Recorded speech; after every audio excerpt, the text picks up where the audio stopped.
All right, Duke is moving on to the Elite Eight for the third time in 3 years under head coach Jon Scheyer. What a start for him, and he had to do it versus a legendary coach. Jon Scheyer's 38 years old.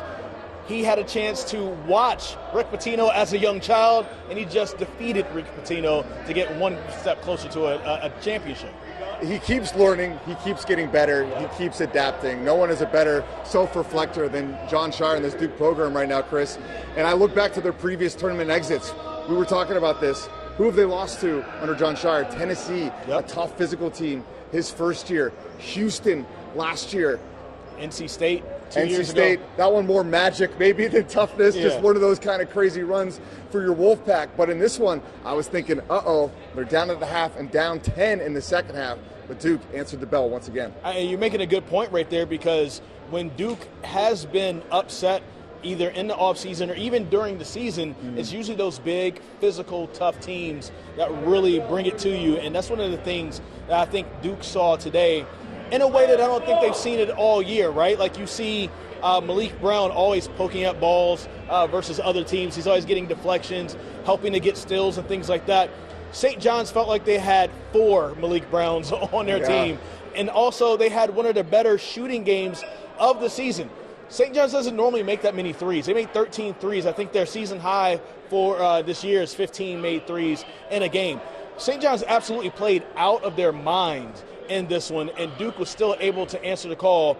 But the even biggest part about that I think is just really amazing is that Caleb Foster came back 20 days after breaking his foot, and he gave them 19 big minutes and 11 big points, and they needed all of it. I remember you were telling me, because you talked to Caleb Foster's dad, and he's sharing with you that he thought he had a chance to come back. I'm going to bring Brian Murphy in here. Yeah, we got Brian Murphy joining us now. Going to zoom out the screen a little bit on the podcast live here.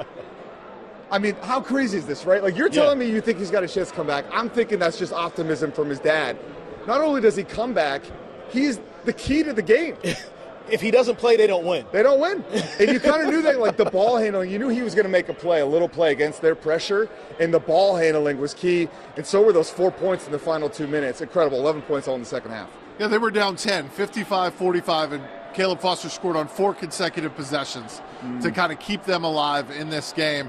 Caden Boozer didn't play well, and they had to turn to Caleb Foster. Amazing performance. We'll see how he feels on Sunday. I think it's one thing to be ready to play one game. Yeah.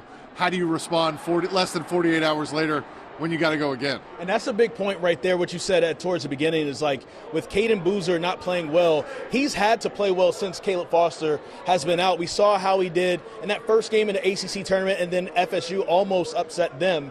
That was only a win by 1 point. And then Caden Boozer started rolling, started having some good games, but the freshman had a freshman game, right? Like the physicality. I always thought he was a little loose with his handle, and I remember seeing him at the ACC tournament saying a good defender is going to rip him one day, and he got ripped a couple times. There was a stretch in that second half where it felt like Duke couldn't even get it past the half court, and that was at the beginning of the second half, and a lot of that was thanks to Caden Boozer. And so I think Jon Scheyer was like, okay, I know that we only wanted Caleb Foster to play 8 to 10 minutes. You're going back in, and he was much more effective, and they needed him. Literally a medical miracle, and they needed that medical miracle so they can move on to the Elite Eight. Look, to win a national title, it's not just about your stars. Like, everybody has their moments, you know? And this was his moment, right? Like, Caden Boozer had his already. Like, he was huge in the first 2 games, playing wise beyond his years. And yeah, you're right. He got tested by that incredible pressure.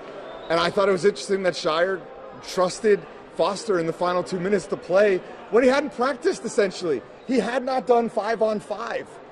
Like, this whole thing is a borderline miracle, but those are the kind of things you got to do to get the parlay of wins together to win a national title. Yeah, Jon Scheyer said that, 99% of players would not have come back.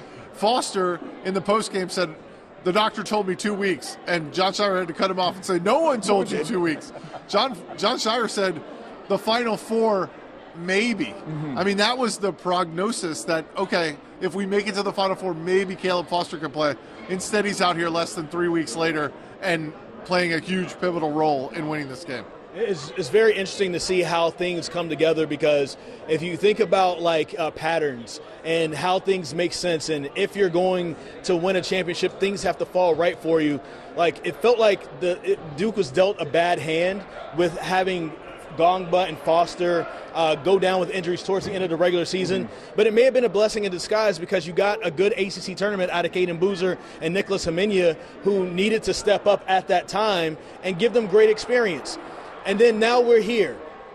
Foster coming back after 20 days. Carlos Boozer back in 2001 came back after 22 days, but he was cleared after 20 days, right? They go on to win a national championship. Duke has won 5 national championships. Every time they've won, they've beaten St. John's. Duke just beat St. John's. And then also Brock Davis, who's the son of Brian Davis, who won 2 national championships with Duke in 91 and 92, shared with me in the locker room, his birthday is April 6th. The last time Duke won a national championship was on April 6th, 2015, and the national championship this year is on April 6th. It's all lining up right now. Well, in 92, they also beat Rick Pitino to get to the second of those back-to-back championships, and they beat him in the East Regional. Now, that was the East Regional final. This was the East Regional semifinal, but they did have to go through Rick Pitino, and I thought his postgame was very interesting. You could talk about all the things that may have gone wrong for St. John's. He said, we could not stop the bully drives. Bully drive, bully drive, bully drive. And you see, when we talked about Caleb Foster and Caden Boozer, when things get really tough, John Shire puts the ball in the hands of Cameron Boozer and says, go create, big fella. And no one has been able to stop him from getting to the basket. I just want to say this really quick before we wrap up. It still doesn't feel like Duke has played a good game in the NCAA tournament. And I don't want to say it like this, but it feels like they've kind of failed up in the NCAA tournament. That sounds harsh, but they haven't played any really good games. The second half of TCU was a good half. It wasn't a good overall game. Right. I'm waiting for them to finally put it together, and if they can put it together over the last 3 games, we're talking about new national champions. Look, I think you can look at how they've played thus far as a warning sign, a red flag, right? Siena taking them to the brink, TCU playing them real close for a long stretch and getting down 10 to St. John's in the second half. Or you could look at it as you had your chance to get these guys, and you didn't. You come at the king, you best not miss. That's true. Like I said a couple of rounds ago, now they're at full strength. Watch out. We're going to the Elite 8. We're about to find out if we're all going to Indianapolis for the Final Four. Brian Murphy, Chris Lee, I'm Pat Welter. Stick with us. We're on the journey together.